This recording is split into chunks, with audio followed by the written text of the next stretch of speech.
Persoalan yang seterusnya mungkin akan timbul sekiranya desakan tentang pengeluaran khas 2.0 ini dikaitkan dengan Akta KLSP 1991. What's up guys? Assalamualaikum dan salam sejahtera kepada anda semua yang sudi menonton Saja Sembang. Dan Saja Sembang kali ini berkait dengan isu pengeluaran khas 2.0. Dan seperti mana yang aku ada maklumkan tadi, intro tadi, berkait dengan Akta KLSP 1991 ini, kalau kita lihat alasan-alasan yang diberitahu oleh pihak KLSP, okey, tentang Akta KLSP ni, okey, yang mana merujuk kepada pengeluaran yang lama-lama. iLestari lah, iCitra lah, iSina lah, kan. Tetapi bagi korang yang mungkin terlepas pandang, okey, kalau kita, okey, aku kata refresh balik. Okey, refresh balik berdasarkan Akta ini. Dan aku jenguk Akta ni still lagi ada. Okey, takut-takutlah nanti dia delete pula Akta tu, dah tak boleh nak buat apa-apa. Okey, kalau kita rujuk kepada Akta 54. Okey, 54 ni adalah Akta pengeluaran khas untuk pengeluaran sahaja. Okey, dan untuk kurungan 6 ni adalah bahagian pengeluaran-pengeluaran yang kebiasaannya kita dengar. Okey, kebenarannya macam contohnya, okey, macam korang ada aset melebihi 1 juta ke, ataupun nak buat rumah ke, education ke, ataupun haji ke. So berkait dengan Akta kurungan 6.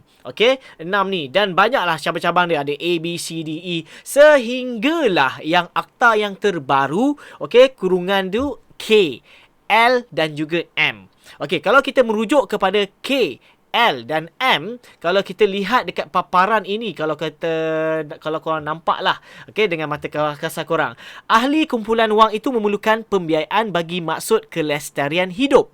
Okay, dan kedua, ahli kumpulan wang itu memerlukan pembiayaan untuk menambah pendapatannya bagi maksud keberterusan hidup.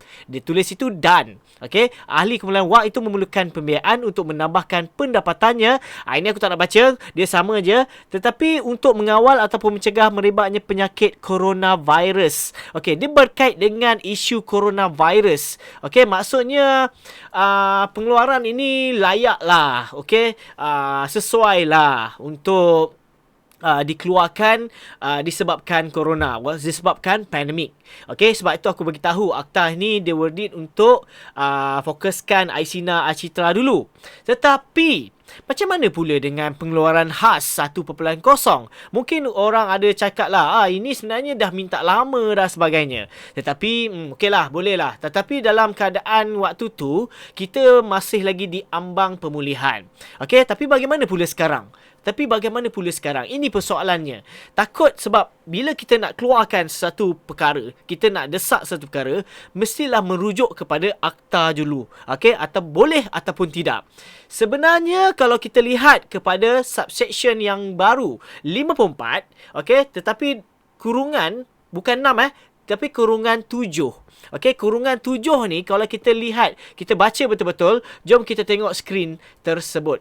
Okey, walau apa pun subsection 54, okey, kurungan 6, ini yang biasa aku cakap tadi, menteri boleh jika difikirkannya sesuai manfaat dan selepas berunding dengan lembaga melalui perintah yang disiarkan dalam warta menambah, mengubah ataupun mengubah suaikan maksud yang baginya seorang ahli kumpulan wang boleh membuat pengeluaran di bawah subsection 6.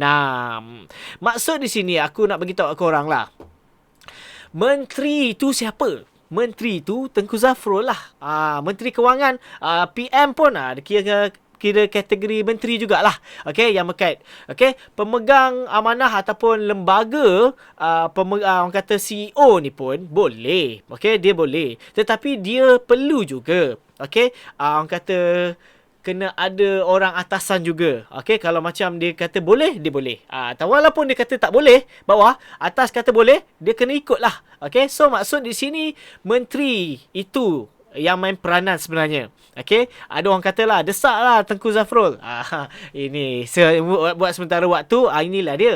Okey, maksudnya boleh. Okey, maksudnya Tengku Zafrul ataupun menteri yang dimaksudkan ini boleh untuk ubah maksud yang asal tu. Maksudnya kita boleh bukan dalam situasi corona sahaja, tetapi dalam situasi sekarang sekiranya dia dia nampak lah. Okay, maksudnya boleh membantu sekiranya mereka ni ada baki-baki tertentu, okay, yang boleh mereka layak untuk keluarkan, tak menjadi masalah. So benda ini pun tak ada orang kata timbul nanti. Kalau macam orang kaitkan dengan akta, kalau SP kaitkan dengan akta sekian kan. Contohnya kan, maksudnya menteri boleh buat lah. Menteri boleh decide sebenarnya. So tak menjadi masalah sekiranya pihak QSP kaitkan dengan akta ini. Dia kata, oh ini hanya waktu corona je. Sekarang mana ada corona? Kan? Sekarang mana ada ni sekian. Lepas tu apa lagi alasan-alasan yang bakal timbul nanti? So kita merujuk kepada menteri terbabit. Okay? Suruh dia kata, kau boleh buat keputusan, maksudnya bolehlah untuk decide perkara ni. Okay? Tak adalah merujuk kepada akta. Akta boleh ubah lah sebenarnya kalau ikutkan lah. Kan? So, itu sajalah yang aku nak kongsikan korang. Sekiranya kalau macam ada persoalan-persoalan yang timbul berkait dengan orang kata akta ni, macam ni corona je lah kan. Maksudnya kita ni dah macam dah tak ada corona, tak boleh lah. Tapi kalau merujuk kepada yang orang kata 54 subsection 7 tu ataupun kurungan 7 tu, maksudnya boleh sebenarnya. Okay? Itu saja perkongsian dalam episod kali ini. Bagi korang yang belum subscribe ke channel ini guys, please klik button subscribe dan jangan lupa share, like dan juga tekan button on notification untuk dapatkan video-video yang terbaru daripada channel Saja Sembang. Aku Faizwan. Assalamualaikum.